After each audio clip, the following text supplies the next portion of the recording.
Someone once told me there is a city more than just buildings, more than just roads, more than a destination on a map.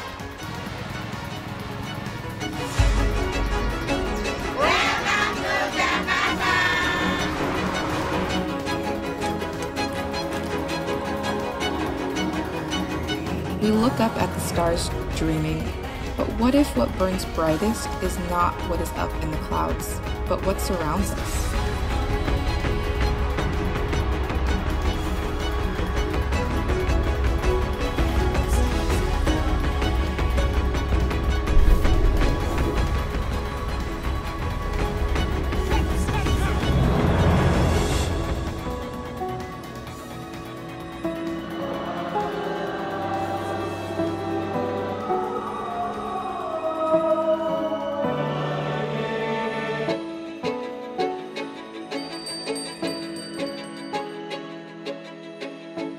It is not easy to explain.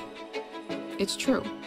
The most beautiful things in the world can sometimes be the things that we see, things we hear, things we touch.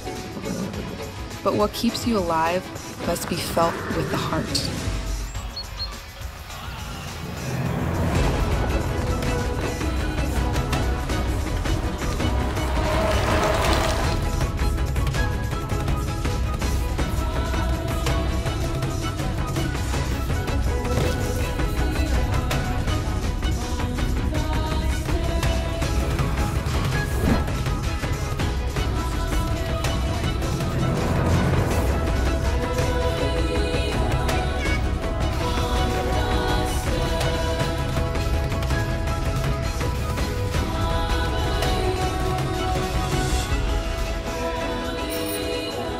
This is where I began my journey. Jakarta. My Jakarta. Vibrant Jakarta. I'd like to extend my warmest welcome to you, to the beautiful city we call home, the vibrant Jakarta.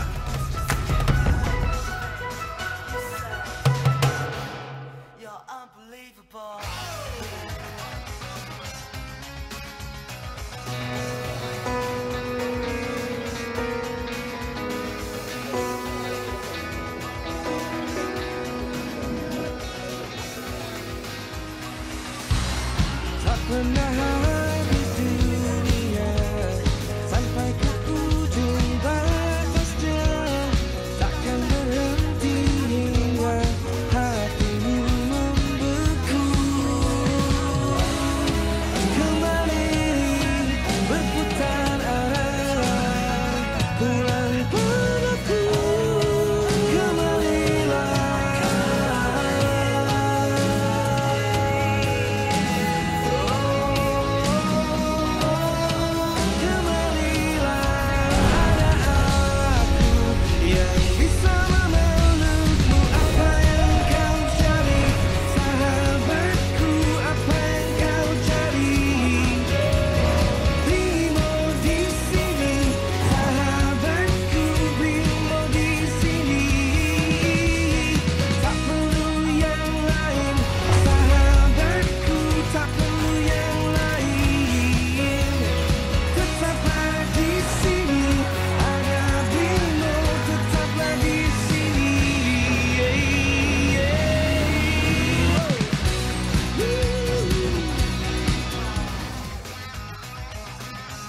Saat gagasan pendirian Sarinah dicetuskan pada tahun 1962, Bung Karno ingin banyak membuat mercusuar kebangkitan bangsa Indonesia.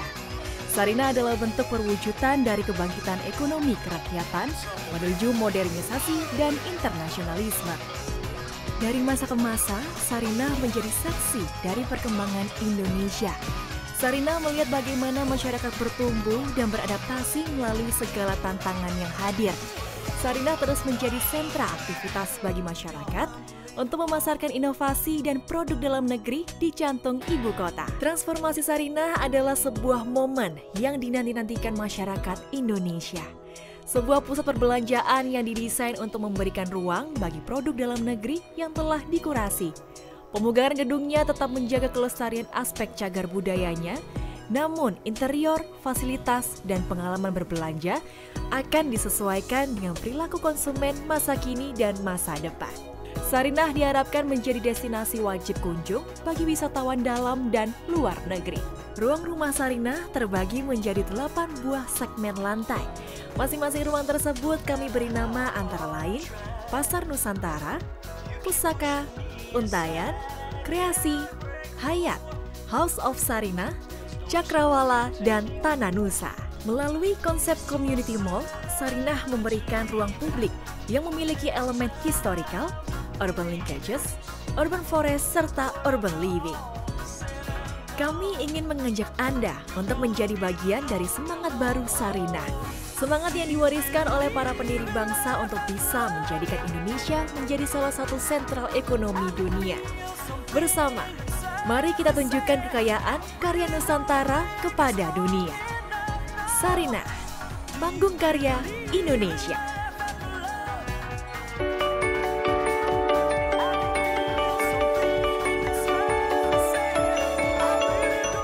Menurut saya, brand lokal merupakan tanggung jawab semua pihak. Saat ini banyak banget brand lokal yang keren-keren.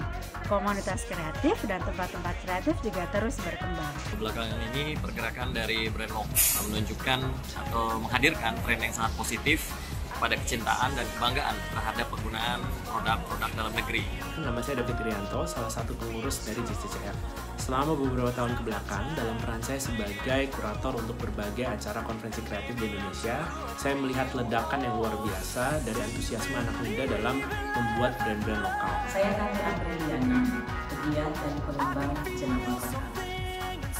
Sarinah adalah nama pengasuh bapak bangsa kita di Indonesia. Sejak awal didirikannya di tahun 62 oleh Bung Karno, Sarinah telah dijadikan sebagai sarana dan wadah bagi produk lokal Indonesia.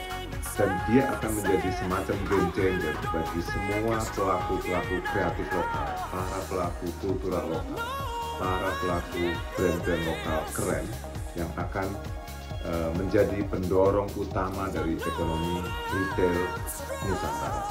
Halo, saya Vicky Satari, Dewan Pengawas dari Jakarta Creative City Forum. Swastiastu, Tiang Komang Winawayudi dari Bali. Saya seorang creative trainer dan founder dari Kualen Ento bersama ICCN dan JCCF. Halo, saya Laura Bangun Prinsu. Saya juga pelaku ekonomi kreatif di subsektor penerbitan. Saya menyambut baik hadirnya wajah baru Sarinah yang mengedepankan membantu memajukan lokal-lokal brand di Indonesia. Dan semoga juga Sarinah bisa menjadi etalase bagi wajah dan representasi produk lokal di mata dunia. Saya Aldi, Deputi Bidang Regulasi dan Kebijakan Jakarta Creative City Forum atau JCCF. Harapan saya, Sarinah bisa menjadi showcase untuk lokal brand Indonesia, para lokal heroes Indonesia untuk menunjukkan kualitas dan kapabilitas mereka. Semoga kerjasama Sarinah dengan Jakarta Creative City Forum atau JCCF bisa menjadi inisiasi awal dari terciptanya platform yang berkelanjutan. Saya Dipa Sitepu sebagai pengurus pemasaran dan komunikasi publik di JCCF. Semoga melalui Sarinah dan Jakarta Creative City Forum lebih banyak lagi lokal brand Indonesia mendapat kepercayaan sebagai brand yang berkualitas dan itu buatan Indonesia. Saya Radityo Susilo, founding partner dari PT Arab Design International dan juga wakil direktur inkubator bisnis dari Jakarta Creative City Forum. Saya sangat bersemangat dengan misi Sarinah untuk menjadi etalase prominent bagi lokal brand kebanggaan kita semua. Halo, nama saya Leonardo Sabrata. Saya sekarang sedang menjabat menjadi Direktur Utama Smesco Indonesia dan juga komisaris di Sarinah. Tentunya saya punya harapan yang besar ya terhadap peran Sarinah dan juga untuk memajukan local brands di Indonesia. Saya menyambut baik kerjasama antara JCCF dengan Sarinah dalam brand local movement. Mudah-mudahan hal ini bisa menggairahkan industri kreatif sekaligus membuat kehidupan kita lebih berbudaya dan berkarakter Indonesia. Saya berharap bisa JCCF dan Sarinah dapat berkolaborasi sangat erat ke depannya. Panjang umur, kolaborasi, bagi negeri kami berkolaborasi. Ke Sarinah bareng keluarga. Banyak produk lokal yang juara. Yuk langsung aja datang belanja, dukung UMKM biar makin merajai.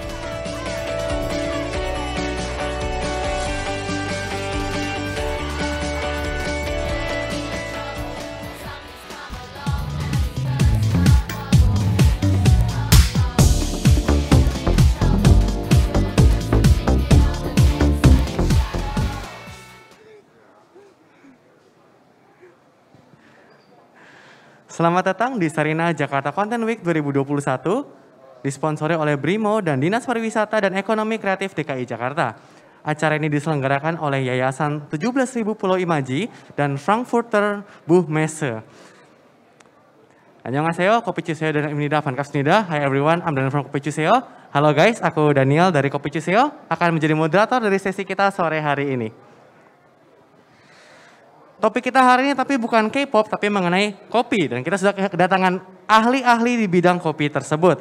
Yaitu ada Mas Rinaldi Nur Pratama dari Duo Coffee, Jakarta Coffee Experience.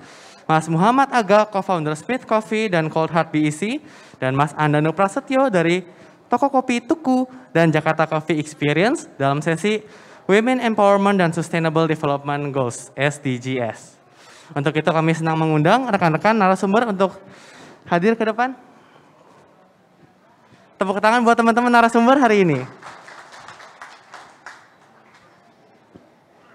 Oke, silakan Mas, mic-nya sudah nyala semua. Selamat sore.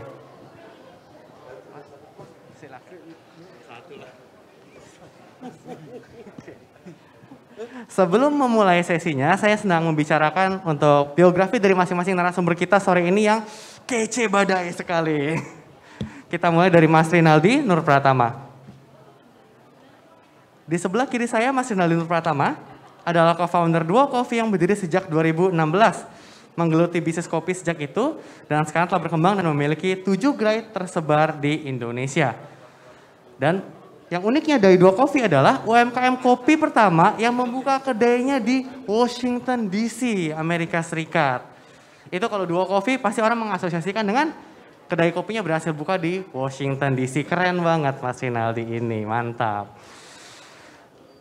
Habis itu kita juga punya narasumber yang nomor 2 yaitu Mas Andanu Prasetyo yang biasa disapa dengan Tio.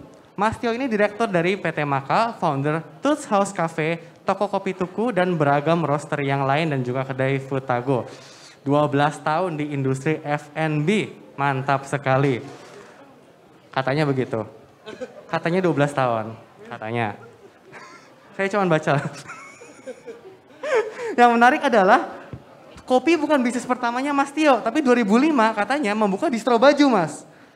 2005 membuka distro baju, tapi habis itu membuka distro baju campur semi cafe dan kedai es krim. Dan sekarang Toko Kopi Tuku yang sudah punya 22 cabang di Jakarta, Tangerang, dan Surabaya. Keren sekali. Belum tepuk tangan nanti terakhir. Yang terakhir kita punya Mas Muhammad Aga yang bekerja di industri kopi sudah kurang lebih 10 tahun sebagai seorang barista. Ini barista paling kece se-Indonesia ini. Yang menariknya adalah 2015 Mas Muhammad Aga membuka kedai kopi pertama. Jadi dari barista buka kedai kopi. Dan 2018 ini yang orang-orang semua orang tahu kalau di industri kopi. Memenangkan kompetisi World Barista 2018 di Amsterdam. Dan itu jadi brandingnya Mas Muhammad Aga banget. Tepuk tangan buat 3 narasumber kita sore hari ini. Oke, saya capek, kita duduk sekarang.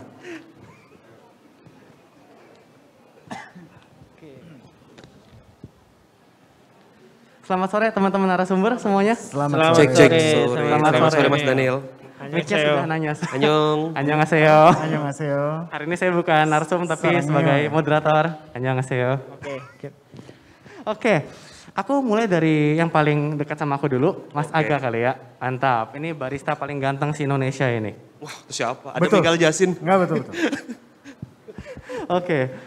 Aku pengen tanya sih sama Mas Aga di sini. Mas Aga tuh bisa dibilang tuh panutannya para barista. Maksudnya gini loh, orang pikir kan dulu barista itu ya bikin kopi saja gitu kan. Mungkin kerjaannya gitu-gitu aja, tapi ternyata tidak loh. Nah gitu loh. Jadi orang-orang tuh pengen jadi barista yang sukses itu seperti apa kalau ditanya? Ya seperti Mas Aga gitu. Bebannya berat loh Mas. Jadi benchmark para barista. Aduh, deg-degan juga kalau dibilang kayak gitu ya. Tapi nih, kalau yang mungkin teman-teman belum tahu gitu kan, awal mulanya tuh gimana sih? Terjun ke bisnis kopi sebagai barista dulu. Wah, aduh panjang banget nih. Ini mungkin dilurusin dulu ya. Tadi sempat perkenalan, saya tuh bukan pemenang di World ya. Okay. Saya pengen sih, sebenarnya pengen ya. Tapi pemenang di Indonesia waktu itu. Cuma mewakili Indonesia ke ajang kejuaraan dunia. Gitu, itu 2018 betul Mas Daniel. Lanjut ke pertanyaan, berarti kan awal mula ya. Awal mula tuh sebenarnya sih saya lagi proses mau bikin buku nih. Asik, boleh, Lagi boleh. proses bikin buku, tapi bukunya bukan tentang biografi ya, tapi tentang pengalaman saya bekerja di industri food and beverage, dan mungkin pengalaman saya juga masuk ke industri kopi ini, dan saya melihat banyak opportunity yang memang sebenarnya itu bisa mungkin diimplementasikan kepada orang teman-teman barista juga, kalau mereka mau ibaratkan melihat ini sebagai karir path mereka. Intinya adalah pertama kali saya jadi barista itu 2009. 2009 saya pertama kali itu sebenarnya masih paruh waktu ya, masih part time di salah satu kedai kopi coffee shop di Kelapa Gading. Jadi ada chain coffee shop gitu dari nggak apa-apa kan disebutin nama ya? Nggak apa-apa ya? Nggak ada larangan sih. Nggak larangan ya. Jadi kalau pernah mungkin teman-teman tahu di sini Dante Coffee ya. Nah itu old school, tua banget ya Pak.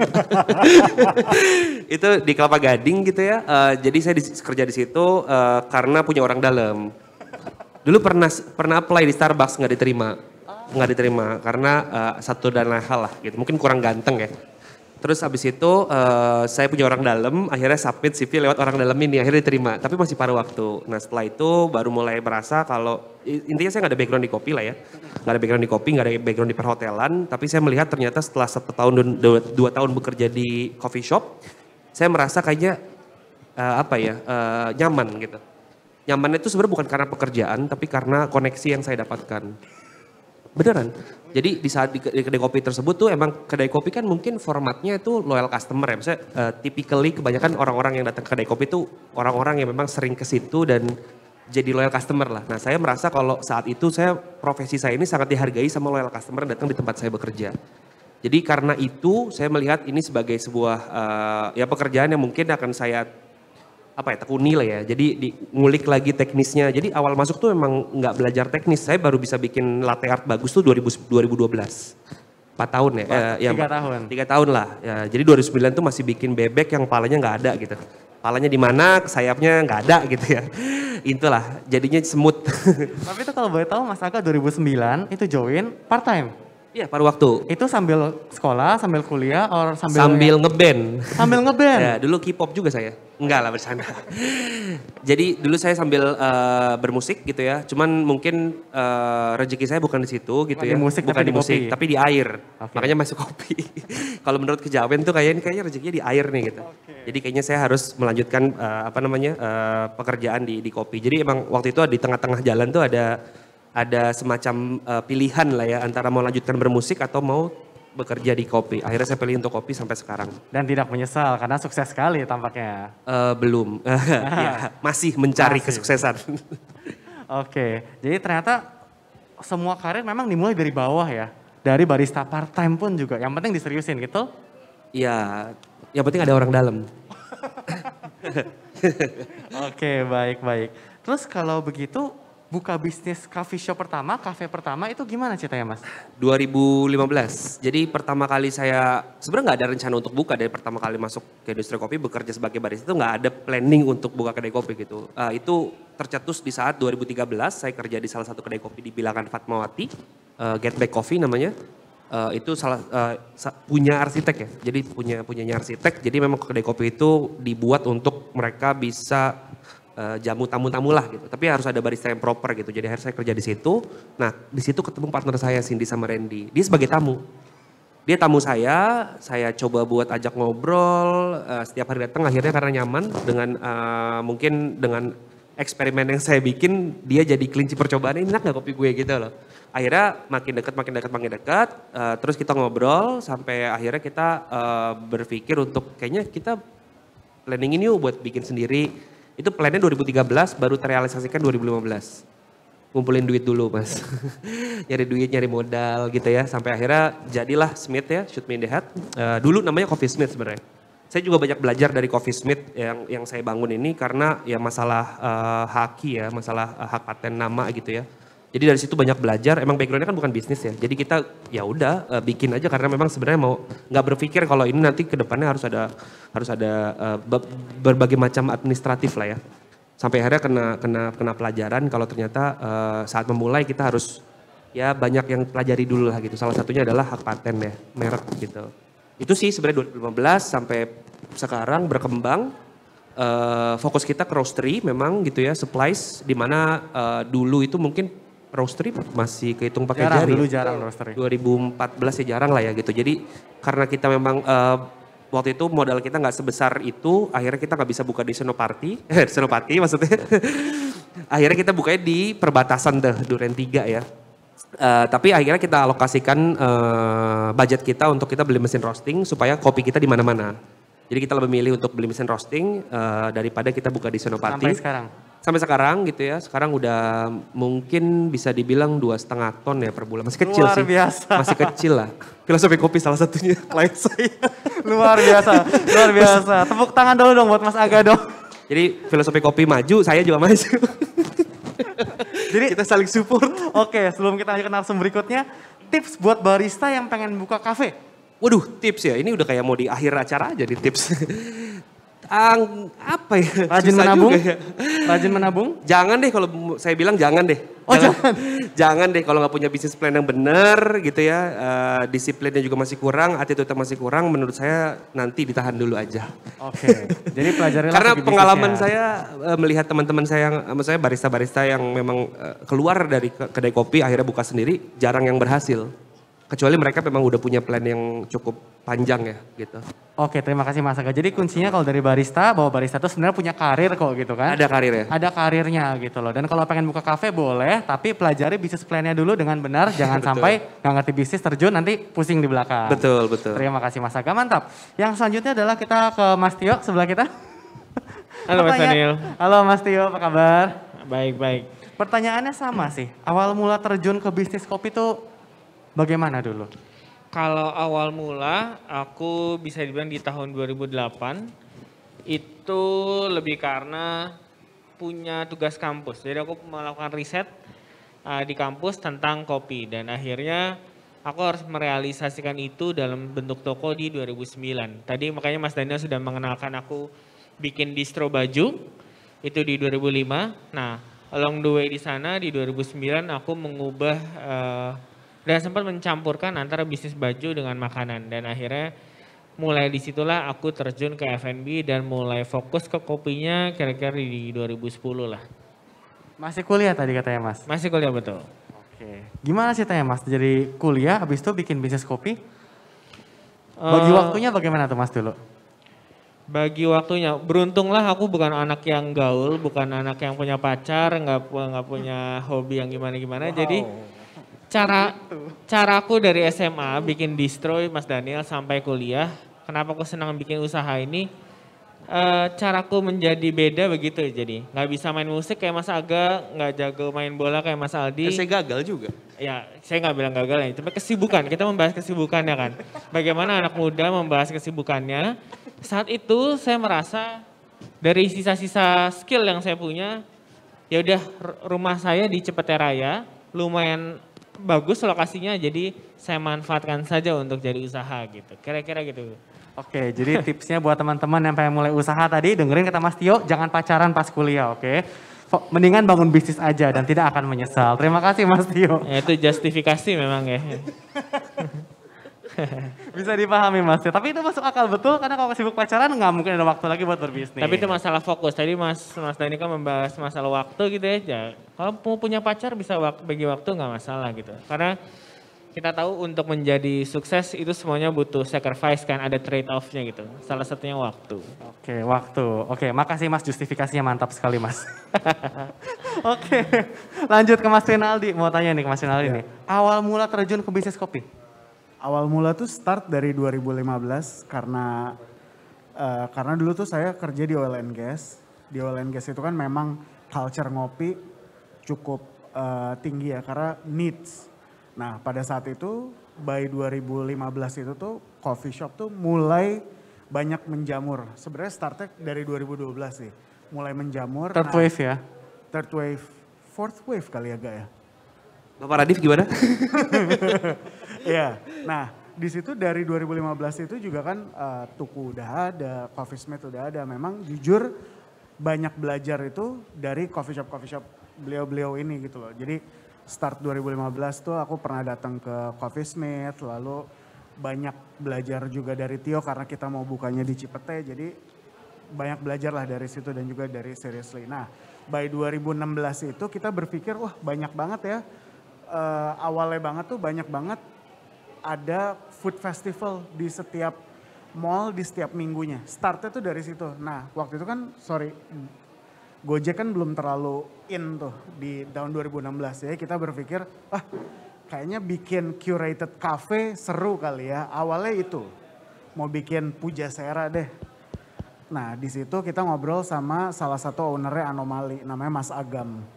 Di situ kita ngeliatin deck bisnis kita. Nah beliau ngasih tahu bahwa wah nggak bisa nih, lo kayak begini deck bisnisnya lo nggak punya sebuah produk yang oke, ganti deh. Lo harus punya produk yang bagus apa ya mas ya kira-kira. Nah Mas Agam bilang masuk aja ke kopi. Wah kita nggak ada yang ngerti kopi mas. Terus tenang aja, di kopi industrinya cukup berbeda, orangnya tuh mau bantu dan terbuka biasanya. Dan benar adanya, ternyata di saat masuk ke industri kopi, orang pertama yang ngasih ilmu memang Mas Agam, orang kedua yang ngasih ilmu saya tuh Mas Andanu. Jadi kita buka 1 minggu di Cipete, Mas Andanu datang ngobrol-ngobrol, lalu kita juga karena di Cipete ini distrik yang cukup cukup identik dengan kopi, ingat banget by 2016 tuh Tuku setiap hari Sabtu tuh libur, bersih-bersih toko.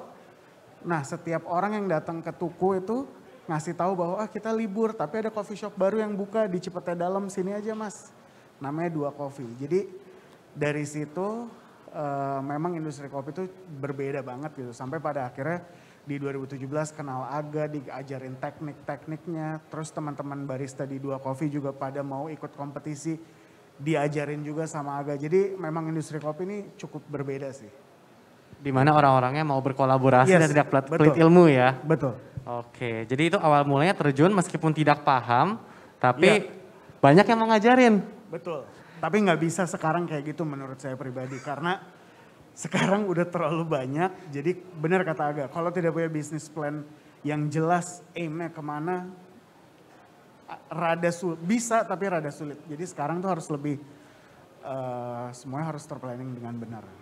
Oke, tapi harus nekat juga. Thank you Mas Rinaldi ya. Oke, pertanyaan berikutnya sebenarnya nih menurut Anda apa yang menjadi pemicu kesuksesannya? Cuman kalau ditanya tadi kata Mas Aga bilang saya belum sesukses itu, masih ingin mencapai lagi gitu kan. Tapi buat banyak barista Mas Aga udah keren banget. Nah, apa sih yang maksudnya sebagai barista tuh biar karirnya bisa maju menurut Mas Aga tuh kuncinya apa gitu loh? Ini kalau buat saya pribadi kan sukses itu kan sebenarnya subjektif ya. Betul. Nggak ada benchmarknya gitu. Kadang-kadang kalau kita misalkan awal-awal saya kerja gitu ya, gajinya 1.950.000 sampai 1.200.000 itu juga sebenarnya buat saya udah sukses karena saya udah bisa ada income sendiri gitu, udah happy lah gitu. Nah tapi makin bertumbuh, makin berumur gitu ya, pasti kan destinasinya beda-beda gitu kan. Kalau terus berkembang lah berarti gitu. Betul. Jadi nggak ada akhirnya gitu kan, pasti akan terus kayak gitu. Betul. Jadi kalau soal barista bicara kesuksesan juga sebenarnya agak susah ya, maksudnya karena belum ada yang dijadikan benchmark seorang barista ini bisa menjadi sukses banget. Buat saya sih sebenarnya yang penting memberikan dampak positif aja sih sebenarnya. Jadi kalau memang profesi kita itu, kopi kan guyup ya. Guyup tuh maksudnya ada kayak tadi Aldi bilang gitu ya kan, kopi itu industri kopi itu semuanya tuh kenal satu sama lain, kemudian hangat gitu ya. Jadi aja ketemu lagi tiba-tiba ya. Iya betul kan. Menurut saya kalau memang mau menjadi seorang barista yang memang bisa punya value, itu pertama ya memang harus punya dampak minimal ke kedai kopi tempat dia bekerja dulu. Oke, itu poin yang bagus, gimana? Iya, maksudnya dampaknya itu adalah kan kita bekerja di sebuah entitas atau perusahaan atau kedai kopi ya. Kita juga harus punya sense of belonging kan. Jangan kita bekerja hanya cuma sekedar income, salary aja. Tapi kalau kita di situ berkembang, opportunity itu akan datang ke kita gitu. Dulu pernah denger lah ya sistem bajak-bajakan ya. Barista dibajak. Itu kan sebenarnya kan yang salah bukan kedai kopinya. Tapi maksudnya memang semua industri kayaknya seperti itu ya. Tapi maksudnya berarti barista yang dibajak itu secara jam terbang gitu, secara attitude, disiplin bagus kan. Sehingga kedai-kedai kopi lain tuh melihat ini sebagai bisa nih dipakai di tempat gue nih gitu. Intinya sebenarnya ya berkarya dulu aja tuh memberikan dampak positif dulu di environment yang paling kecil dulu aja. Kedai kopi sendiri. Baru nanti berpikir luas keluar gimana caranya bisa berdampak lebih luas lagi. Itu dulu sih yang penting ya, jangan tiba-tiba lompat langsung. Cakep banget, betul. Itu sih menurut saya. Setuju banget, jadi kunci sukses barista itu adalah harus punya sense of belonging dan memberikan impact dimanapun Ya, dia berada. minimal, Jangan cuman mikir gaji gua berapa akhir bulan, berapa shift gitu kan. Tapi harus berpikir bagaimana saya berkontribusi di kafe. Saya rasa mungkin teman-teman di sini juga kayak Tio sama Aldi nggak tutup mata lah ya. Kalau ada staffnya yang perform bagus, pasti kan akan diapresiasi nggak sih? Pasti akan dikasih. Maksudnya tugas kalau menurut saya tugas saya sebagai misalkan saya bikin coffee shop gitu ya. Tugas saya adalah memberikan fasilitas buat mereka gitu. Jadi memberikan mereka tuh career path. Kalau mereka memang sebenarnya secara personality itu bisa terus kita gandeng sampai career path mereka. Mungkin ya di luar negeri saya pernah baca satu artikel Starbucks itu udah menerapkan ESOP ya, employee stock option.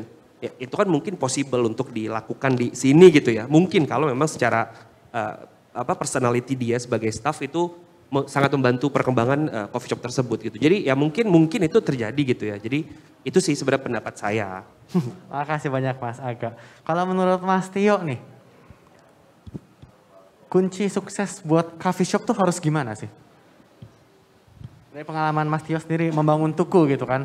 Oke, dari kita juga menunggu jawaban ini kan. Gue udah belajar nih. Enggak, kalau kita kasus justru tadi yang tadi dibilang Mas Aldi, Mas Aga bahwa pertama bisnisnya jadi mungkin sekarang sudah lebih sulit gitu ya. Tapi bukan berarti tidak bisa, tapi memang tidak semudah itu. Jadi memang plannya perlu lebih baik. Which semua bisnis demikian.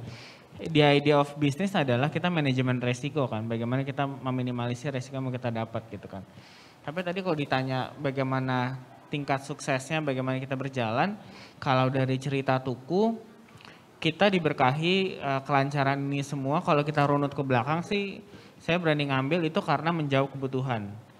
The idea dari awal itu adalah kita mau bikin brand sekeren apapun, sekreatif apapun, marketnya sebesar apapun yang di hadapan kita, kalau kita tidak menjawab kebutuhan tersebut, tidak akan ada alasan untuk orang membeli. Nah di saat itu, pada saat toko kopi tuku mencoba dibangun dari 2013, akhirnya buka di 2015, semangat yang dicari adalah sebenarnya kalau buat saya pribadi sebagai founder, saya cuma pengen punya tempat ngopi yang seperti yang ada di negara-negara lain. Feel culture, coffee culture yang ada gitu. Kita sebagai negara produsen, saya juga pengen kota saya, tempat saya tinggal, daerah saya, which Cipete, punya kultur kopi yang sangat menyenangkan seperti beberapa kota lain yang ada di negara lain gitu. Nah tapi kembali lagi terhadap bagaimana susah, ini harus menjawab kebutuhan. Di situ saya melihatnya memang kopi tidak bisa berjalan terlalu jauh karena terjadi kayak tadi barista gajinya bisa aja kerendahan. Peralatan kopinya terlalu mahal. Marketnya tidak mau rasa kopi yang terlalu pahit misalnya. Banyak yang harus kita jawab gitu. Makanya dari tuku saat itu setelah eksplorasi ke beberapa negara, beberapa kota, kita menemukan benang merahnya untuk kita bisa jalan di Jakarta, khususnya di Cipete. Yang kita butuh adalah kita harus mencari rasa kesenangan warga sekitar dan akhirnya bisa dibeli dengan harga yang terjangkau. Mau seenak apapun kopinya, kalau tidak harga tidak bisa dibeli jadi berat. Mau seenak apapun kopinya, tapi kalau baristanya tidak ramah, kita juga tidak nyaman. Makanya di saat itu, soul yang kita bawa adalah kehangatan bertetangga. Which yang menurut saya Indonesia itu sangat kuat dengan feel kolektivisme gitu, kebersamaan gitu. Jadi pasti orang akan senang kehidupan bertetangga dan akhirnya kita kembali ke warung kopi sebagai tempat sosial dan akhirnya kopi hanya, harapanku sih nantinya jawabannya adalah kopi hanya sebuah kendaraan untuk kita bercengkrama, bertukar, berbagi energi positif satu sama lain. Makanya namanya es kopi susu tetangga. Betul. Terima kasih. Mantap, luar biasa. Cuman aku yakin banyak yang penasaran sih. Kalau misalnya tuku tuh, kalau tadi Mas Aga diasosiasikan dengan 2018. Kalau tuku diasosiasi, kalau dua kopi diasosiasikan dengan toko kopi yang di Washington. Nanti kita bahas habis ini. Tapi kalau Mas Tio itu tuku tuh diasosiasikan dengan Jokowi, itu kenapa ya? Ceritanya itu loh. Presiden Cipete juga. Bisa diceritakan kan mungkin? Sebenarnya kalau aku juga mencoba mempelajari Mas beberapa milestone-nya ya. Kalau dibilang spike pertama kami itu kalau biasanya teman-teman agensi, teman-teman PH, kreatif, orang kantoran sekitaran itu postingan-postingannya di Instagram pertama itu gelas. Ada es kopi susu harganya cuma 18.000, gelas plastik polos tapi di seal, terus gelas plastiknya juga panjang.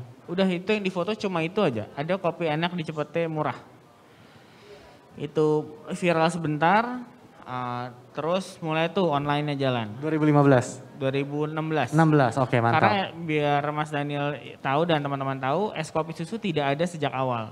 Itu ada 4 bulan kemudian kira-kira. Itu hasil ngobrol tetangga toko dengan barista toko gitu. Demi menjawab kebutuhan. Kebutuhan adanya kopi yang enak dan murah. Dan dingin saat dan itu. Dan dingin, dan nggak ada. Ah, toko. Ya saat itu dan 2016 spike keduanya di 2017 itu bagaimana Tuku dikenal sebagai toko yang banyak hijau-hijaunya. Banyak abang-abang ojol di depannya gitu kan. Ojol atau pinjol mas? Ojol. Ojol. Dong. Itu spike kedua, yang ketiga alhamdulillah berkesempatan hadir saat Pak Presiden datang. Nah di situ juga ada tambahan traffic pastinya. Dan yang keempat itu seperti yang kupasang di pinku pas pandemi, Tuku mengeluarkan botolan 1 liter di e-commerce gitu. Tukucur. Ada 4 Tukucur tersebut, ada 4 milestone itu sih Mas Daniel so far dikenal. Tinggal tetangga Tuku joinnya di kapan, dia akan tahu ceritanya yang mana gitu. Nah yang kita cari sekarang adalah milestone kelima inilah. Apalagi habis ini yang harus kita lakukan supaya tetap eksis, tetap relevan di mata tetangga Tuku semua gitu. Oke, makasih banyak Mas Tio. Berarti milestone-milestone itu yang sebenarnya orang kira titik sukses, padahal setelah milestone itu ada milestone berikutnya lagi gitu kan. Tapi buat mencapai milestone tersebut memang harus ada yang kita lakukan. Ya. Dengan tadi bikin produk yang menjawab kebutuhan. Dan tokonya harus tetap buka, karena kalau tokonya tutup pas milestone itu nggak ada nanti. Iya. Harus tetap eksis dan tetap berkreasi. Oke, terima kasih banyak Mas Tio. Dari Mas Aldi, pertanyaannya gitu loh. Menurut Mas Aldi tuh milestone-nya Mas Aldi, nah tadi, katanya kan milestone-nya Mas Tio kan. Milestone-nya Mas Aldi itu apa aja sih? Kalau milestone 2 Coffee itu, gini, 2 Coffee itu didirikan dengan harapan. Namanya tuh dua itu doa.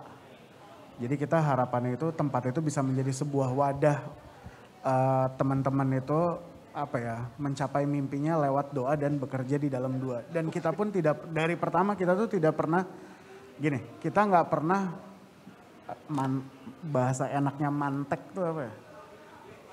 Mantek orang.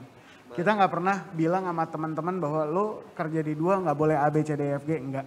Kalau memang kita dijadikan stepping stone untuk mereka nge-reach higher aim dalam hidupnya, kita nggak apa-apa sama sekali. Jadi, tapi dengan kebebasan seperti itu, alhamdulillah kita menjadi salah satu coffee shop dengan perputaran barista yang cukup lama gitu loh. Even teman-teman di dalam dua yang tim-tim opening sampai detik ini tuh masih ada di situ. Nah kalau milestone-nya itu ya pertama tentu dari kedai kecil kita bisa pindah ke jalan raya. Lalu di 2019 alhamdulillah bisa buka di Washington DC. Dan sekarang kita udah ada kurang lebih 7 cabang di Jakarta dengan satu bisnis model yang berbeda yang aku harus banyak belajar juga dari Mas Daniel. Franchise. Sekarang kita udah punya namanya kedua. Jadi kalau terus korelasi dengan pertanyaannya, sukses itu apa? Untuk kami itu sukses itu kalau bisa, tentu dengan bisnis tadi semua udah dijawab sama Tio. Most likely semua entrepreneur jawabannya akan sama, bisa memecahkan sesuatu. Tapi kalau buat kita kesuksesan itu di saat kita bisa ngebuka lapangan kerja banyak untuk orang sih, itu untuk saya itu udah sebuah kesuksesan sih. Gitu.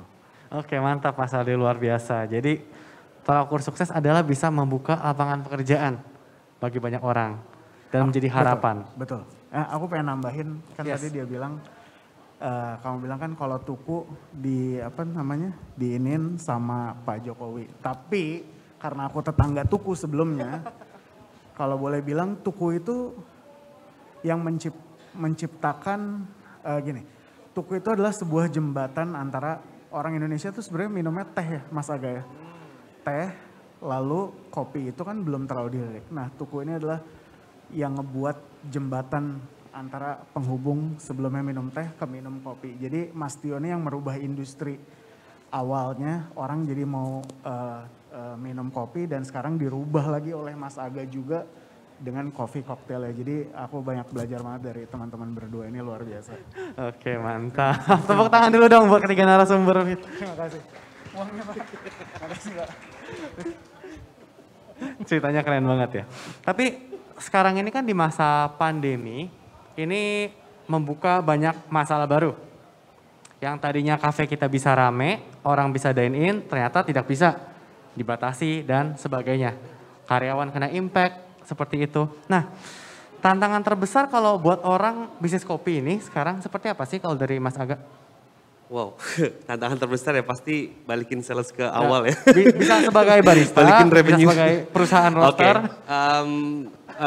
Mungkin ya tadi ya, maksudnya kalau saya melihat di pandemi ini kan saya coba bikin analisa kecil lah ya. Yes. Buat saya itu sebenarnya setiap kedai kopi mau itu lahir sebelum pandemi ataupun di saat pandemi ya, itu tuh memang harus mempunyai sebuah karakter gitu ya.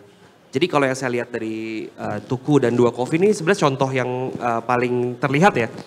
Jadi di masa pandemi itu sebenarnya kayak Dua Coffee, mungkin lucknya Dua Coffee adalah jualan salah satu minuman yang cukup viral ya saat itu ya. Karena rasanya dan karena rasanya. karena rasanya. Bukan karena Oke. Nah, jadi intinya adalah saya melihat ini sebuah point of view yang bisa saya gunakan untuk bisa saya implementasikan ke depannya. Jadi tadi ya strugglingnya adalah mungkin kita gimana caranya supaya bisa tetap berjualan, nggak tutup dulu dan nggak nge-lay off staff ya. Itu tujuan pertama sebenarnya. Ya udah pasti ada beberapa cara untuk bisa achieve itu gitu ya, bagaimana caranya, dan mungkin itu masing-masing dilakukan dengan menggunakan luck dari masing-masing kedai kopi gitu ya. Tuku dengan transformasinya jualan 1 literan akhirnya bisa bertahan gitu ya. Kita pernah ngobrol ya waktu itu ya di telepon, akhirnya bisa bertahan, bukan bertahan secara bisnis tapi bertahan tidak melay off karyawan-karyawan Tuku. Saya pernah ngobrol sama Tio panjang soal itu, dia bilang tugas poin utamanya kita sebagai founder adalah menjaga semua employee kita supaya bisa tetap bertahan bareng-bareng. Dan lucknya terjadi karena ya akhirnya 1 liter itu memberikan inspirasi kepada semua kedai kopi untuk juga bisa ikutan movementnya gitu. Karena kebutuhan orang kan sekarang sudah berubah nih, cerita yang tadinya bisa datang akhirnya mereka harus stok nih cerita di rumah. Dan itu menjawab pertanyaan-pertanyaan bagaimana caranya kedai kopi ini bisa terus bertahan dengan menjual produk-produk yang memang sebenarnya sudah terbukti laku gitu lah ya. Nah, itu salah satu inspirasi juga. Nah, kemudian Dua Coffee juga dengan produknya dia yang memang membuat Dua Coffee itu menjadi cukup rame di era pandemi, dan saya lihat perubahannya dari banyaknya minuman yang terjual di Tokopedia. Wah, ini bisa ribuan gini gitu kan. Nah, berarti kan itu sebenarnya lucknya Dua Coffee, dan banyak orang yang menduplikasi atau mungkin terinspirasi dari Dua tapi tidak semulus Dua karena emang lucknya ada di Dua gitu. Jadi jangan sampai kita melakukan hal yang sama tapi tidak merubah copycat saja. Iya gitu, maksudnya tidak berubah cara atau point of view yang mau kita jalankan dari karakter kedai kopi kita atau dari karakter market kita gitu. Jadi itu sih yang saya lihat adalah luck dari masing-masing kedai kopi itu dibutuhkan ya. Kalau untuk barista ya pastilah ya, maksudnya di mana di momen kemarin gitu ya, pasti semua business owner atau entrepreneur berpikir untuk tidak mengurangi karyawan mereka. Cuman pasti dampaknya adalah pasti kena prorate salary kan, pasti kayak gitulah ya. Tapi ada beberapa yang memang sebenarnya juga berkontribusi untuk membantu memberikan ide-ide kreatif sampai akhirnya kedai kopinya bisa tetap terus mempertahankan bisnisnya dia dan juga mempertahankan karyawannya dia gitu. Jadi momen kemarin itu membuat saya berpikir kalau ini peran kita sebagai barista untuk membantu tempat kita bekerja supaya bisa tetap nggak tutup gitu kan. Karena kan yang ketemu tiap hari sama market kan dia kan tahu harus kebutuhan market itu apa. Dia yang tahu gimana caranya bisa reach market yang lebih jauh daripada market yang di areanya dia gitu. Jadi harusnya perannya itu dipakai gitu untuk bisa membantu. Itu sih yang kemarin saya lihat, oh ini berarti peran barista di sini adalah peran penting banget nih gitu. Business owner pasti akan berpikir bagaimana cara pivoting lah, bagaimana cara mungkin bertahan, tapi peran barista. Ya, peran barista di situ dipakai gitu, digunakan gitu. Itu sih menurut saya. Luar biasa, inspirasional sekali. Semoga semua barista mendengar hal tersebut.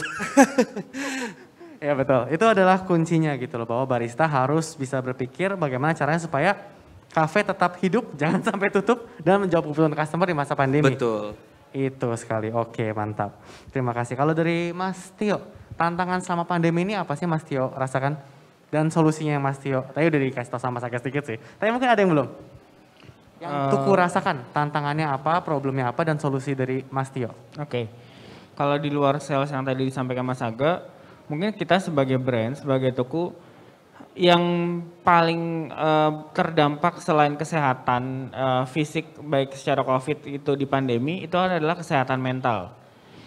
Orang bosan, orang kehilangan tujuan, orang sudah nggak tahu masa depan, nggak certain lah ke depannya. Nah, kalaupun tantangan yang akan dihadapin Tuku ke depannya dan berusaha terus kita jawab, tadi kan saya sudah bilang masalah menjawab kebutuhan. Kebutuhan yang rasanya sekarang pengen saya tambahkan dan pengen saya share sama teman-teman adalah bagaimana kita menjawab kesehatan mental tersebut. Dengan apa? Makanya kami Tuku sebagai brand, kami tidak pengen hanya hadir sebagai minuman kopi, tapi sebagai bagaimana brand kami bisa menjadi pendamping sejati untuk orang menikmati kehidupannya di kedepannya. Jadi kalau memang dia dengan ngopi bisa lebih semangat memulai harinya, kami ingin hadir di sana. Dia lagi putus sama pacarnya, dia mau main ke toko kami, ngobrol sama barista kami pengen hadir di sana. Dia putus jangan minum alkohol tapi minumlah kopi. Iya. Mantap. Dia butuh sanitizer, dia ke toko-toko ada nggak apa-apa. Dia butuh jepit rambut di Tuku, dia juga ada. Sih itu. Kami hanya ingin hadir, kami hanya ingin menjadi teman yang baik, jadi pendamping yang baik untuk tetangga Tuku menjalani kehidupannya di new normal ini. Singkatnya sih mungkin itu Mas Daniel. Oke, mantap Mas Tio. Jadi itu ya caranya ya, tetap menjadi teman mereka di masa pandemi. Tapi selama pandemi gini, impact secara sales revenue itu bagaimana Mas? Yang Mas lihat terus waktu itu? Semuanya pasti pernah mengalami ceruk turunnya, tapi alhamdulillah perlahan tapi pasti kita sudah kembali positif lagi sih. Mantap, kelihatan sih Mas ramai banget antrian tiap hari. Mantap, congrats Mas Tio berhasil melewati pandemi dengan baik tampaknya. Oke, dari Mas Aldi mungkin selama pandemi sempat ada masalah apakah dan solusinya bagaimana? Oke. Ya tentu semua mengalami hal itu ya, terutama PPKM yang pertama, seminggu 2 minggu pertama itu kan the worst time ever gitu loh. Udah 2 tahun ini. Cuman alhamdulillahnya juga ya itu tadi udah disampaikan sama Aga. Alhamdulillah kita terselamatkan dengan satu minuman si petik mangga itu kan. Nah tapi sebelum itu pun balik lagi aku mungkin mau meng-highlight kecipeteannya kita. Kok gue gak ada? Udah kan kemarin. Oh ya kemarin, sorry. Iya benar-benar. Nah, silakan dibeli di toko terdekat. Kita ngerasa kecipeteannya kita tuh luar biasa gitu. Jadi di saat 2 minggu kita sales anjlok, memang lagi-lagi Pak Presiden kami ini memberikan masukan ke kita. Segeralah merubah keliteran.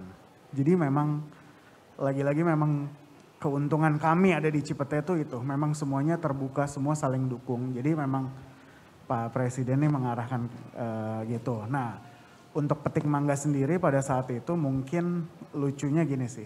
Jadi biasanya kita narik sales dari tahun ke tahun, dari 2016 sampai pada saat itu 2020. Kita lihat setiap mau bulan puasa, karena itu kan 2 bulan sebelum bulan puasa. Setiap mau bulan puasa, biasanya konsumsi kopi Indonesia tuh pasti turun. Pasti nggak mungkin nggak, karena orang takut minum kopi setelah maghrib dengan perut kosong dan lain-lain. Nah pada saat itu kita berpikir apa ya kira-kira pengganti minuman-minuman ini. Nah dilakukanlah R&D sama teman-teman barista. Lagi-lagi memang barista itu betul-betul menjadi tulang punggung pada saat itu. Dan apa ya ide-ide briliannya tuh keluar di situ. Nah, jadi kita R&D masing-masing tuh biasanya lo kalau misalkan buka puasa di rumah lo minum apa satu-satu semua pada berkreasi. Akhirnya kita bikin polling yang ditunjuk memang si mangga ini gitu loh. Dan kita coba jual ya mungkin ya itu dia mungkin ya memang berkah rezekinya di situ. Ya alhamdulillah itulah yang menyelamatkan dua kopi dari pandemi kemarin sih, itu sih Nil. Oke, thank you Mas Aldi. Berarti kuncinya tadi adalah kalau ingin bertransformasi, di saat pandemi seperti ini coba sama sebenarnya lihat kebutuhan market, tapi yang Betul. menarik tadi kata Mas Tio adalah lihat kebutuhan market, bikin produk yang sesuai. Dari Mas Aga coba barista bantu mikir Iya. gimana Jadi cara sebenarnya semuanya terkonek kan? terkonek, dan ternyata Betul. Mas Aldi bilang bener bahwa kebutuhannya adalah buat puasa, non coffee karena kalau coffee kena sakit mah, dan barista yang berkontribusi. Betul. Luar biasa, mantap. Nah, sekarang ini kalau misalnya ditanya gitu kan, buat yang orang ingin masuk ke industri kopi sekarang ini kan, apa yang harus diperhatikan sih kalau dari Mas Aldi dulu mungkin? Masuk industri kopi sekarang harus tahu marketnya apa. Marketnya tuh yang mau dituju tuh kemana. Produk yang mau dikeluarkan tuh seperti apa. Lalu juga environment yang dia ingin bangun terhadap bisnisnya seperti apa. Jadi harus jauh lebih detail di sekarang ketimbang dulu di masa kita-kita ini mulai gitu loh. Harus jauh lebih, kalau aku kan ngembangin dua tuh learning by doing. Ya mungkin semua juga kayak begitu gitu. Cuman kalau sekarang learningnya harus diawalin mungkin ya, kalau dari aku pribadi sih itu sih.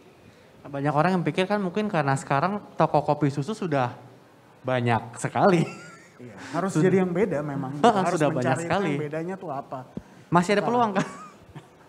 Peluang selalu ada, karena di saat kita, gini, di industri kopi ini di saat semuanya bersama-sama, bukan kuehnya yang terbagi, caranya gimana ngegedein kuehnya.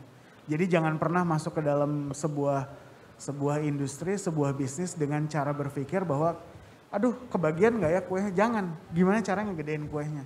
Itu sebenarnya yang dilakukan teman-teman di Cipete tuh itu gitu loh. Jadi di saat makin banyak, bukan makin tersaingi, justru makin, oh ya sudah berarti memang tujuan orang ngopi itu ke Cipete gitu loh. Jadi tinggal milih.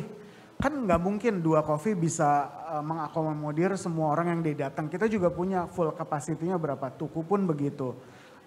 Brand-brand lain tuh seperti itu. Di saat kita penuh kan pasti akan pindah ke sebelahnya, pindah ke sebelahnya, pindah ke sebelahnya. Jadi kita mengikuti sistem pasar aja sih. Semua orang jual sayur tapi semua ada pembelinya. Gitu. Berarti saya harus ke Cipete kayaknya. Benar ya. Harus buka di Cipete saya kayaknya. Oke, kalau terima kasih Mas Aldi. Kalau dari Mas Tio gitu kan, ditanya apakah peluangnya masih ada dan apa yang perlu diperhatikan kalau orang ingin masuk ke industri kopi sekarang?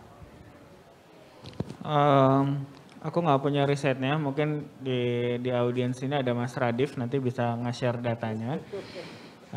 Dan Bapak Sekjen Asosiasinya mungkin bisa men-share datanya. Tapi yang jelas, secara kasat mata aja kok Mas Daniel, kalau kita ngeliat bener-bener ya, itu masih gede banget marketnya. Aku sesimpel Mas Aga nanti dari barista bisa ngasih sudut pandang.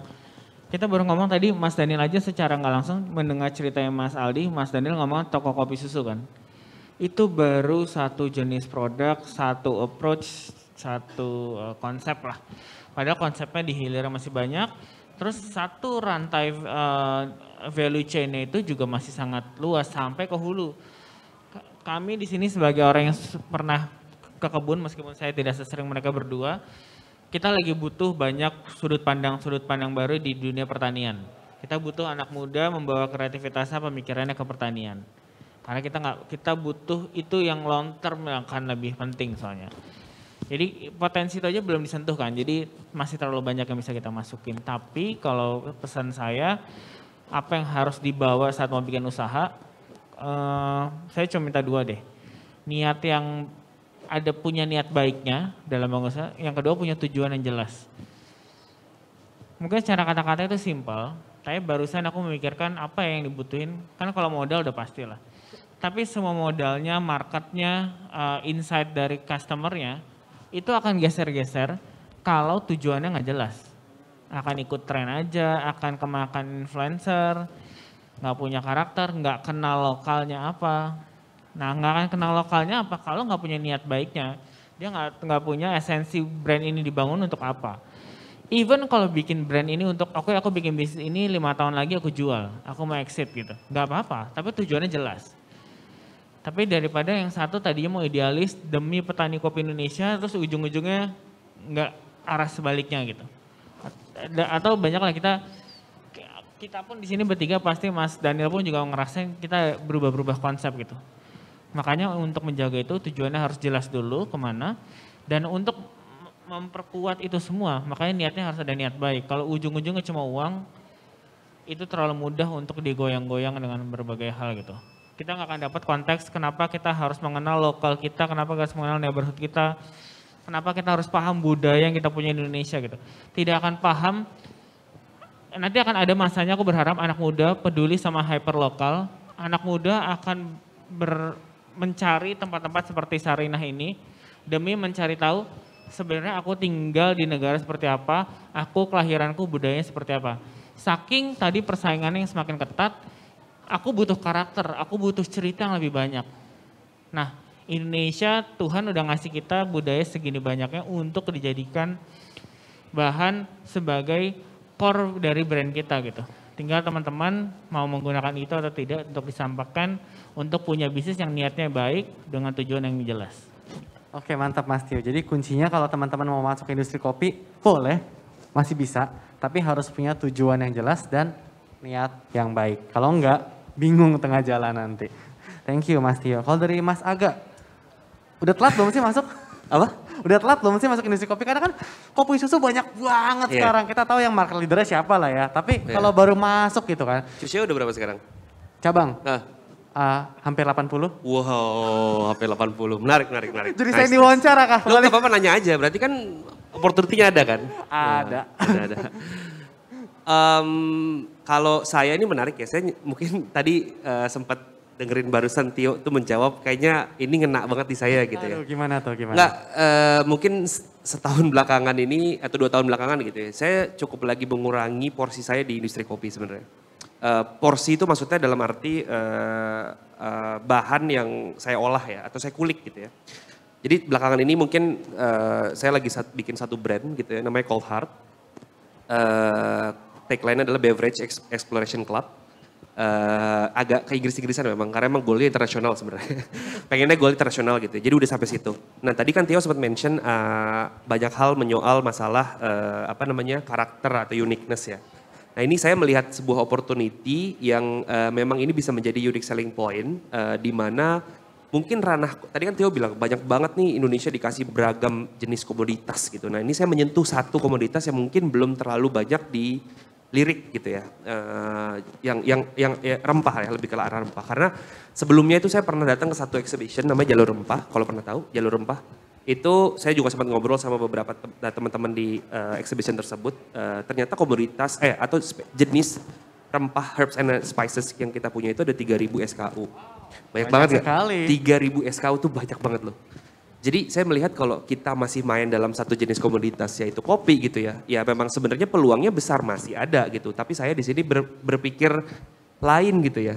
Ya udah deh, kopi kan maksudnya kita udah punya brand yang memang sebenarnya secara produk gitu ya. Ya udah supplies lah ya. Saya berpikir bagaimana caranya mendapatkan sebuah brand lain atau membangun brand lain yang memang sebenarnya dampaknya juga positif.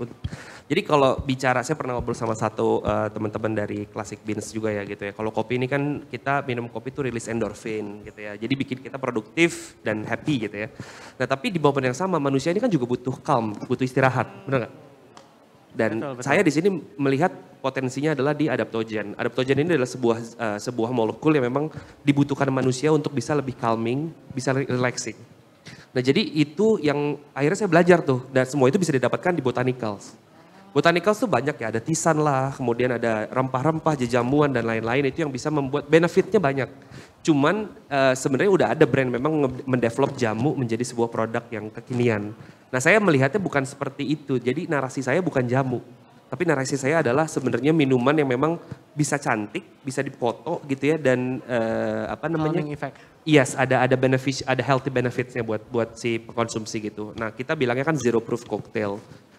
Kenapa sih nggak bilang mocktail aja simple gitu ya? Mocktail tuh biasanya kan duduk di bangku cadangan ya.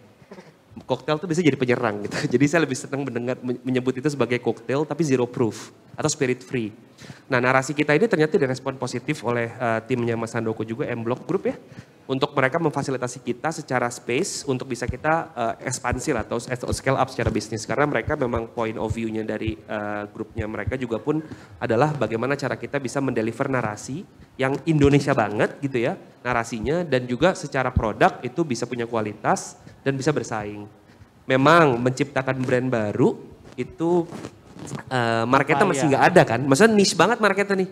Tapi ya mau nggak mau kan kita harus coba gitu. Kalau kita berhasil nanti kan juga pasti kan akan ada yang bukan mengikuti ya. Maksudnya akan ada juga mungkin brand-brand lain yang pemikirannya sama kayak saya. Tapi udah jadi first mover. Gitu. Ya mungkin gitu ya gitu. Saya beranggapan seperti itu. Tapi tetap masih main di ranah kopi juga. Cuman mungkin secara eksplorasi saya mencoba untuk mengcapture beberapa komoditas lain atau bahan baku lain atau raw material yang lain yang memang secara konteks Indonesia banget. Gitu sebenarnya Mas Daniel. Mantap, jadi dari Mas Aga justru malah potensinya masih besar dan coba lihat di luar kopi. Betul, inovasi. Inovasi, coba siapa tahu masih ada benda lain yang bisa dieksplor selain kopi, mantap banget. Thank you Mas Aga. Nah ini khusus berikutnya nih buat Mas Tio sama Mas Aldi nih. Mengenai Jakarta Coffee Experience. Siapa yang mau mulai duluan?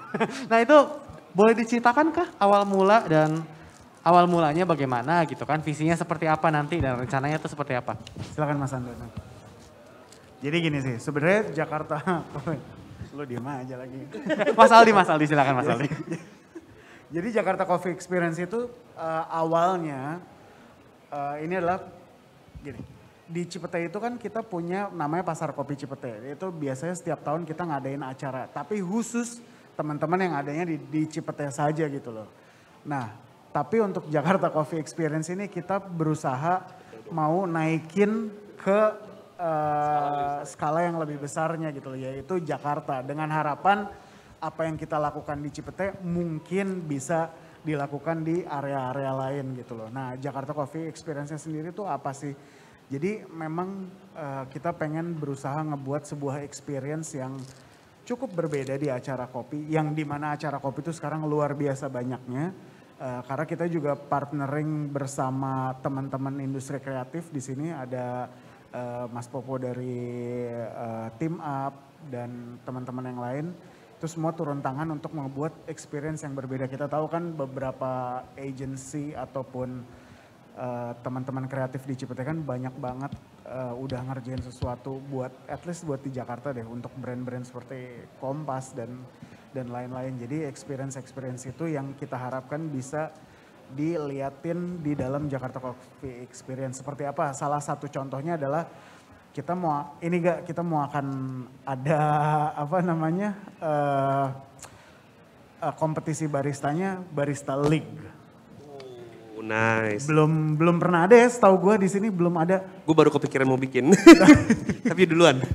Jadi kita mau bikin Barista League dan hadiahnya juga bukan hanya uang, tapi kita mau ngasih hadiahnya itu seperangkat modal usaha. Jadi uangnya memang ada, tapi mesin espressonya, grindernya dan tetek bengeknya itu juga ada. Dengan harapan keluar dari situ mereka bisa menjadi pengusaha, at least di kompleksnya sendiri misalkan, gitu. Itu salah satunya. Dan juga kita pengen ngeliatin supply chain kopi tuh dari hulu sampai ke hilir seperti apa, dan bisa juga purchase mesin kopi di sana, begitu kurang lebih. Mungkin Pak Tio mohon bantuannya. Thank you Mas Aldi. Dari Mas Tio mungkin ada tambahan?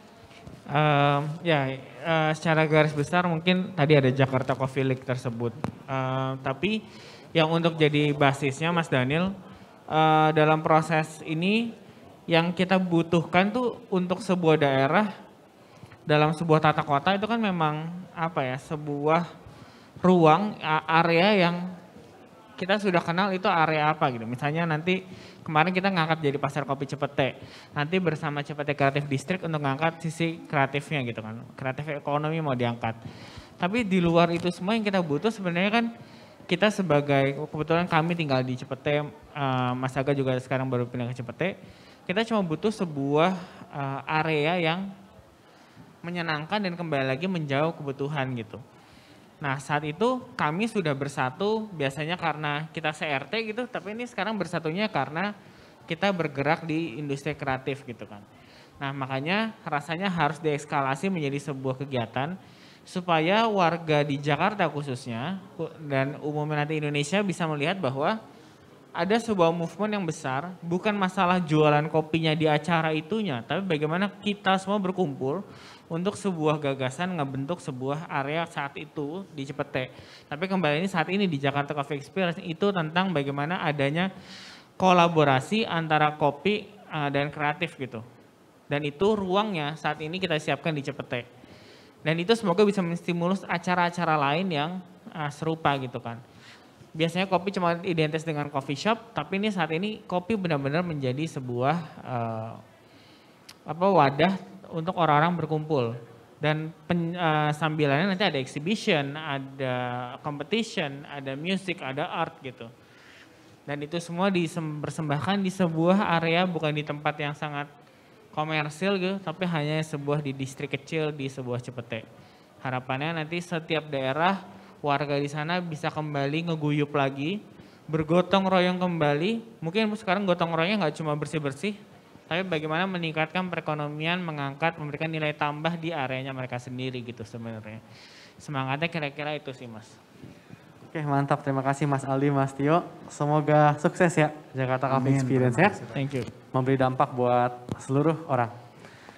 Oke, pertanyaan terakhir nih Mas. Dari Mas Aldi dulu.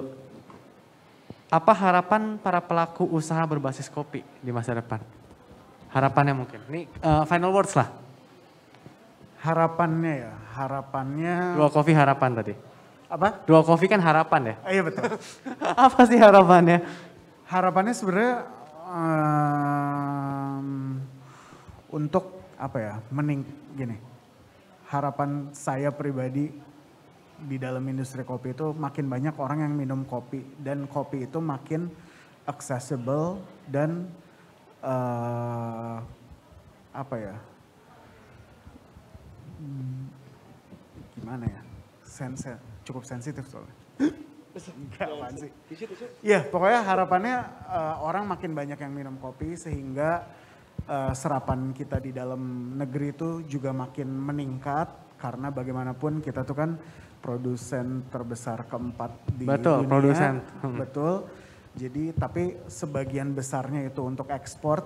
Nah jadi bagaimana teman-teman yang nanti akan masuk ke dalam industri kopi membesarkan serapan dalam negerinya gitu loh. Jadi ya kita butuh banyak brand-brand kopi susu yang lain, brand-brand kopi specialty yang lain dan juga brand-brand seperti Mas Aga yang selalu mengulik terus-menerus untuk pada akhirnya serapan kopinya tuh makin banyak. Supaya apa? Di saat pandemi-pandemi seperti ini kita tidak harus bergantung dengan ekspor gitu loh. Jadi sebenarnya barang-barang ini pun bisa diserap di dalam negeri kok gitu loh.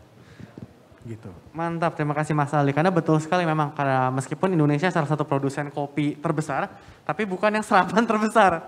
Bukan konsumsi kopi terbesar di dunia, which is aneh banget karena orang kita banyak sekali. Betul. Betul, berarti ini menyambung dengan mengenai kue yang tadi. Jadi kalau udah coffee shop yang baru, sebenarnya bukan makan kue yang lama, tapi harusnya kuenya makin besar. Makin besar, benar. Betul, itu harapan Mas Aldi juga. Betul.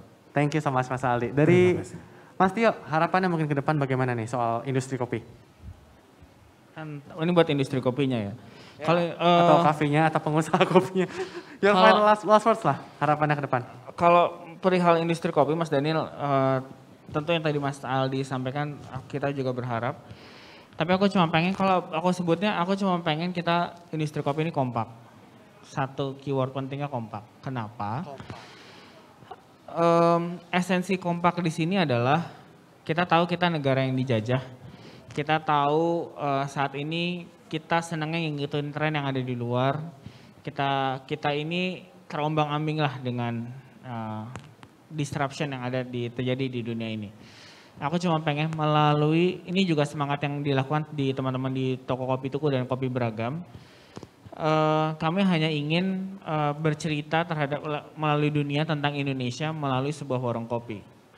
Warung kopi udah menjadi sebuah produk, sudah menjadi media untuk tempat orang bersosialisasi, dan disitulah menurut kami harusnya kita bisa bercerita tentang Indonesia melalui industri kopi kita. Makanya pelaku industrinya aku cuma bisa berharap kita semua kompak, semuanya boleh punya agenda masing-masing, tapi make sure kita punya satu tujuan besar, yaitu hanya untuk mengingatkan orang, untuk saat orang ingat kopi, ingat Indonesia gitu. Paling tadi itu saja dulu sih dari aku. Mantap, terima kasih Mas Tio. Jadi harapannya adalah semua brand kopi harusnya kompak. Punya brand masing-masing, semuanya berkompetisi di pasar, tapi semuanya harus kompak untuk memajukan industri kopi. Dari Mas Aga, terakhir. Saya mungkin nambahin aja kali ya. Kalau harapan besar saya sebenarnya industri kopi ini sustain dulu aja kali ya. Sustain ya, karena maksudnya ya itu tadi, mungkin karena banyaknya kopi sekarang di mana-mana, kedai kopi gitu ya. Sustainability itu kan bukan cuma lahir dari hilir ya, tapi juga mereka harus memberikan dampak ke hulunya gitu ya. Jadi ya walaupun ini terkesan klise banget ya, gimana kita harus peduli sama petani kopi, tapi at least gitu ya, minimal kita melihat gitu ya. Jadi mungkin ya kayak Aldi sekarang udah mulai concern datang ke beberapa tempat-tempat source-nya dia langsung, Tio pun udah source direct ke petaninya gitu. Jadi kan secara value chain itu semua kita mutual benefit lah. Antara hulu sama hilir itu mutual benefit. Benefit mereka ternyata penyerapan kopinya itu besar gitu ya, makin besar. Kalau kuenya makin besar, penyerapan kopinya makin besar. Tapi juga secara income atau secara mungkin kesejahteraan gitu, mereka lebih sejahtera. Jadi jangan hilirnya sejahtera doang, tapi hulunya tidak sejahtera gitu. Jadi lebih ke arah sustainability itu mungkin lebih ke arah kesejahteraan ya. Jadi kalau memang sebenarnya banyaknya kedai kopi, apalagi sekarang banyak kayak 80 ya, ayo coba bikin CSR yuk gitu ya, gimana caranya supaya industri kopi ini lebih sustain lagi. Misalnya let's say kayak gitulah. Jadi harapannya lebih lagi supaya pada semua owner-owner kedai kopi itu berpikir bagaimana mereka bisa memberikan dampak positif kepada mungkin orang-orang yang di belakang kopi gitulah. Seperti itu sih Mas Daniel. Mantap banget Mas Aga. Jadi dari Mas Aga harapannya adalah semoga pengusaha kopi bukan cuma mikirin hilir dan cuannya saja, tapi mikirinlah di belakang layarnya, di hulunya. Bagaimana membuat petani juga makmur, seperti pengusahanya juga makmur. Dan dari petaninya makmur, pengusahanya makmur, baristanya juga senang, dan customer-nya juga pasti senang. Ya, bisa dibilang seperti itu. Oke, mantap. Thank you so much Mas Aga. Sama-sama. Oke, jadi ini akhir dari sesi diskusi kita pada sore hari ini. Aku pengen mengucapkan terima kasih banyak buat narsum-narsum hari ini yang kece banget. Mas Aga, Mas Tio, dan Mas Rinaldi. Dan semoga poin-poinnya tadi bisa diserap dan poin-poinnya bisa diterapkan, dan semoga industri kopi Indonesia bisa semakin maju ke depan. Amin, amin. Saya atas nama Sarina Jakarta Content Week 2021 disponsori oleh Brimo serta Dinas Pariwisata dan Ekonomi Kreatif DKI Jakarta mengucapkan terima kasih atas partisipasi Anda dalam diskusi ini, dan ini diskusi terakhir pada hari ini. Tolong diikuti sosial medianya di Jakten untuk informasi terbaru tentang Jakten 2021. Tetap sehat dan sampai jumpa. Terima kasih semuanya. Terima kasih. Terima kasih.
Menurut saya, brand lokal merupakan tanggung jawab semua pihak. Saat ini banyak banget brand lokal yang keren-keren.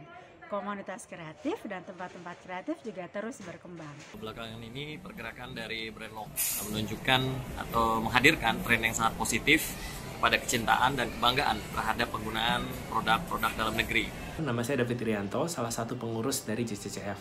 Selama beberapa tahun kebelakang, dalam peran saya sebagai kurator untuk berbagai acara konferensi kreatif di Indonesia, saya melihat ledakan yang luar biasa dari antusiasme anak muda dalam membuat brand-brand lokal. Saya Tati Apriliana, pegiat dan pengembang jenama lokal.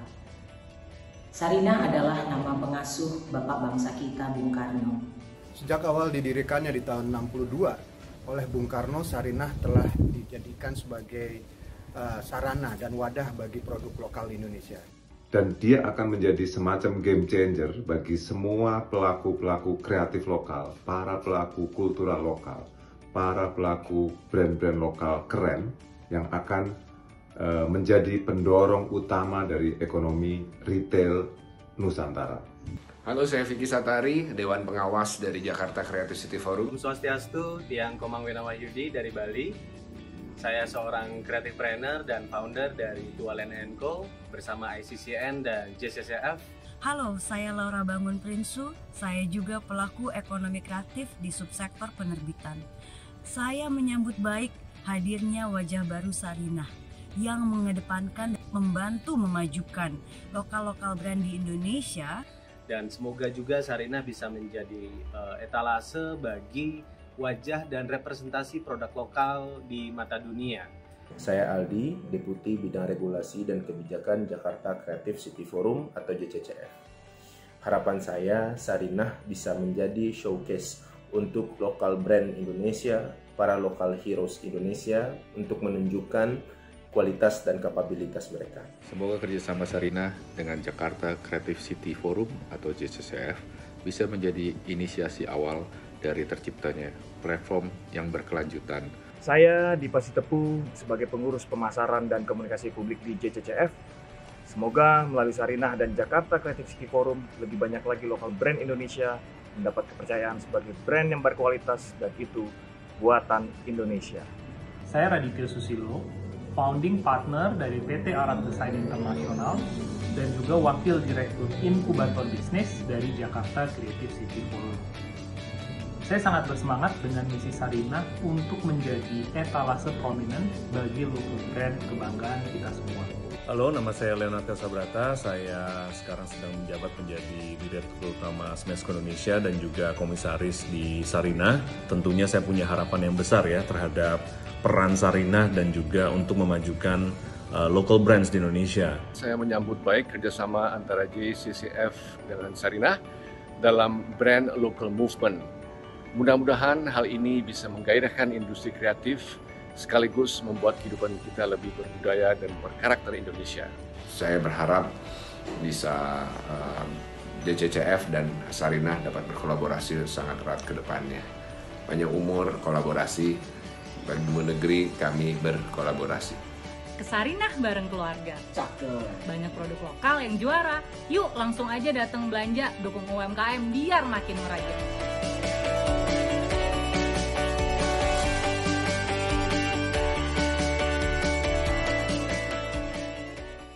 Saat gagasan pendirian Sarinah dicetuskan pada tahun 1962, Bung Karno ingin banyak membuat mercusuar kebangkitan bangsa Indonesia. Sarinah adalah bentuk perwujudan dari kebangkitan ekonomi kerakyatan menuju modernisasi dan internasionalisme. Dari masa ke masa, Sarinah menjadi saksi dari perkembangan Indonesia. Sarinah melihat bagaimana masyarakat bertumbuh dan beradaptasi melalui segala tantangan yang hadir. Sarinah terus menjadi sentra aktivitas bagi masyarakat untuk memasarkan inovasi dan produk dalam negeri di jantung ibu kota. Transformasi Sarinah adalah sebuah momen yang dinanti-nantikan masyarakat Indonesia. Sebuah pusat perbelanjaan yang didesain untuk memberikan ruang bagi produk dalam negeri yang telah dikurasi. Pemugaran gedungnya tetap menjaga kelestarian aspek cagar budayanya, namun interior, fasilitas, dan pengalaman berbelanja akan disesuaikan dengan perilaku konsumen masa kini dan masa depan. Sarinah diharapkan menjadi destinasi wajib kunjung bagi wisatawan dalam dan luar negeri. Ruang rumah Sarinah terbagi menjadi 8 buah segmen lantai. Masing-masing ruang tersebut kami beri nama antara lain Pasar Nusantara, Pusaka, Untayan, Kreasi, Hayat, House of Sarinah, Cakrawala, dan Tanah Nusa. Melalui konsep Community Mall, Sarinah memberikan ruang publik yang memiliki elemen historical, urban linkages, urban forest, serta urban living. Kami ingin mengajak Anda untuk menjadi bagian dari semangat baru Sarinah. Semangat yang diwariskan oleh para pendiri bangsa untuk bisa menjadikan Indonesia menjadi salah satu sentral ekonomi dunia. Bersama, mari kita tunjukkan kekayaan karya Nusantara kepada dunia. Sarinah, Panggung Karya Indonesia.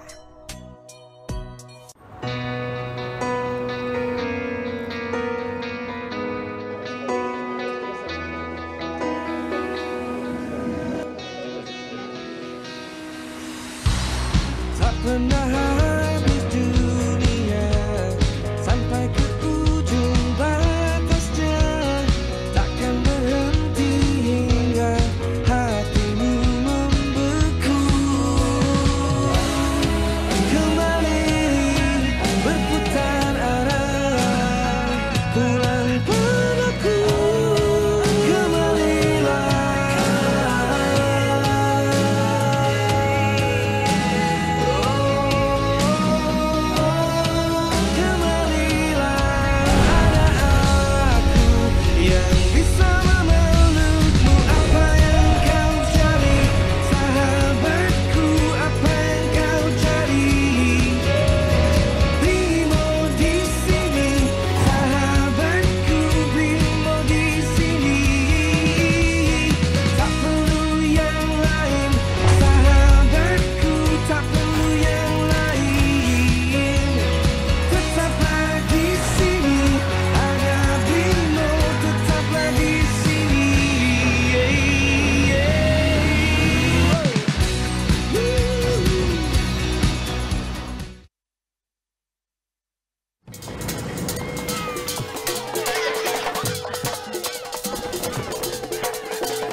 Someone once told me there is a city more than just buildings, more than just roads, more than a destination on a map.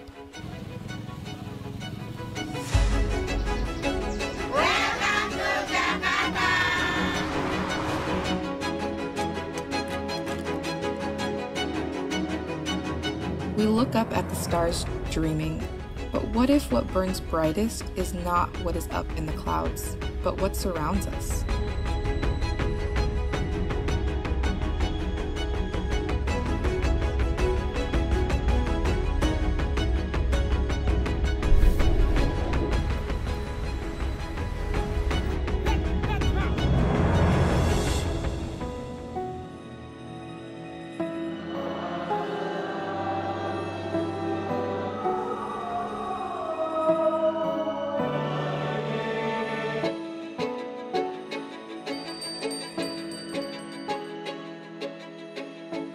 It is not easy to explain.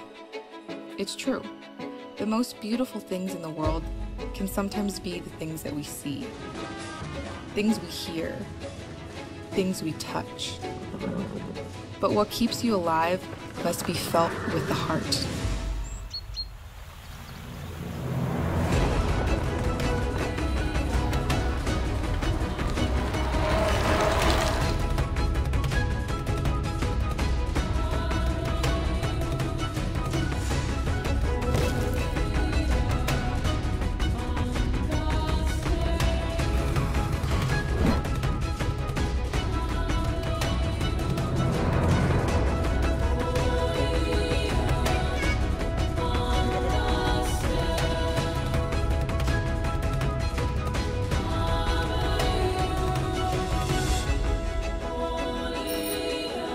This is where I began my journey. Jakarta. My Jakarta. Vibrant Jakarta. I'd like to extend my warmest welcome to you, to the beautiful city we call home, the vibrant Jakarta.